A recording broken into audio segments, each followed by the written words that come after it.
और चील। यह एक उज्ज्वल वसंत का दिन था। नीले आकाश में सूरज ऊंचा था। भेड़ों का एक झुंड पहाड़ी पर संतुष्ट होकर चर रहा था। मुलायम सफेद कोट और घुंघराले पूंछ वाले छोटे मेमने आपस में खेल रहे थे। चरवाहा, ये देखकर कि उसका झुंड सुरक्षित और खुश था, एक बड़े पुराने पेड़ की फैली हुई शाखाओं के नीचे सो गया था। अचानक एक चील आसमान से झपट्टा मारकर नीचे आई। वो एक छोटे मेमने पर झपटा और उसे इतनी तेजी से उड़ा ले गया कि किसी भी अन्य मेमने को मिमियाने का भी समय नहीं मिला। सोते हुए चरवाहे ने कुछ नहीं सुना। जिस पेड़ के नीचे चरवाहा सो रहा था, उस पर एक कौवा बैठा था। उसने देखा था कि कैसे चील ने मेमने को पकड़ लिया था और उसे अपने घोंसले में ले गई थी। रात का खाना खाने का क्या बढ़िया तरीका है, उसने सोचा। कौवे पुराने बदबूदार भोजन की तलाश क्यों करते हैं? कौवे ने ठीक वैसा ही करने का फैसला किया जैसा बाज ने किया था। यह काफी आसान लग रहा था। उसे बस यह तय करना था कि उसे कौन सी भेड़ चाहिए, उस पर झपट्टा मारो, उसे अपने पंजों में जितनी मजबूती से पकड़ सके पकड़ लो और उसके साथ उड़ जाओ। आसान। यदि ईगल ऐसा कर सकता है, तो वह भी ऐसा कर सकता है। कौवे ने यह निर्णय लेने के लिए भेड़ों के झुंड की ओर देखा कि उसे कौन सी भेड़ चाहिए। पेड़ के ठीक नीचे, चरवाहे के पास, एक बड़ा, बूढ़ा राम चर रहा था। उसके सींग मुड़े हुए थे और मोटी भारी ऊन थी। आहा, वह मेरे लिए अच्छा भोजन होना चाहिए, कौवे ने लालच से सोचा। वह बहुत भूखा था और दोपहर के भोजन के लिए एक बड़े रसीले मेवे के बारे में सोचकर उसके मुंह में पानी आ गया।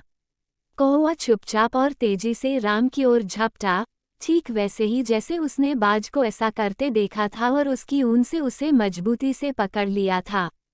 और अब इसे अपने घोंसले में लेकर उड़ जाऊं, कौवे ने खुद से कहा।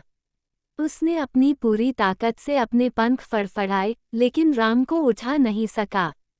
राम बड़ा था, वो कौवे के उठाने के लिए बहुत भारी था।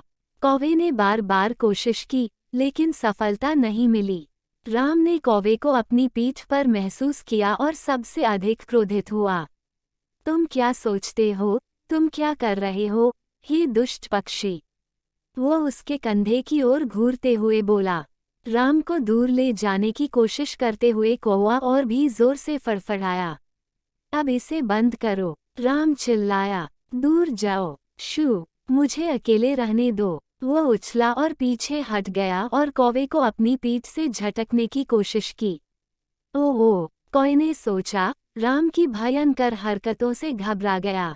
आखिरकार शायद यह इतना अच्छा विचार नहीं था।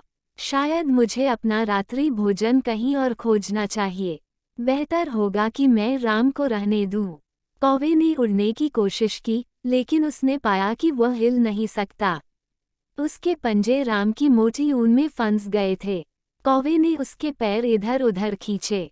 उसने अपने पंखों को जितना जोर से फड़फड़ा सकता था, फड़फड़ाया। लेकिन इससे कोई फर्क नहीं पड़ता कि उसने क्या किया, वो और अधिक मजबूती से फंसता हुआ प्रतीत हुआ। ओह, वो कैसे मुक्त होने वाला था? कौवा भय और निराशा से जोर जोर से चिल्लाने लगा। राम क्रोध से चिल्लाता हुआ पेड़ के चारों ओर भागने लगा। चरवाहा चौंक कर उठा। वह भयानक शोर कौन कर रहा था? क्या उसकी भेड़ें खतरे में थीं? वह उठकर बैठ गया। उसकी आंखों में क्या दृश्य था?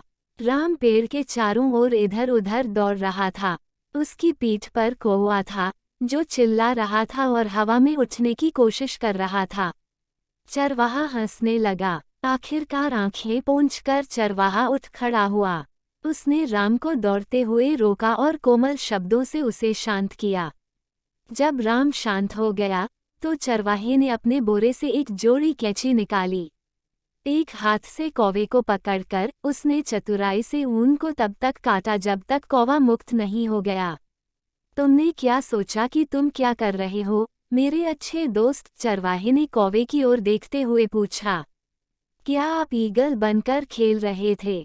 चरवाहा फिर हंस पड़ा। कौवा टर टर करने से भी शर्मिंदा था। वो केवल यही चाहता था कि चरवाहा उसे जाने दे ताकि वो उड़कर अपने घोंसले में जा सके और अपना मूर्ख सिर छिपा सके। अंत में, जब चरवाहे ने कौवे को जाने दिया, तो कौवे ने अपने पंख फड़फड़ाए और जितनी तेजी से उड़ सकता था उड़ गया।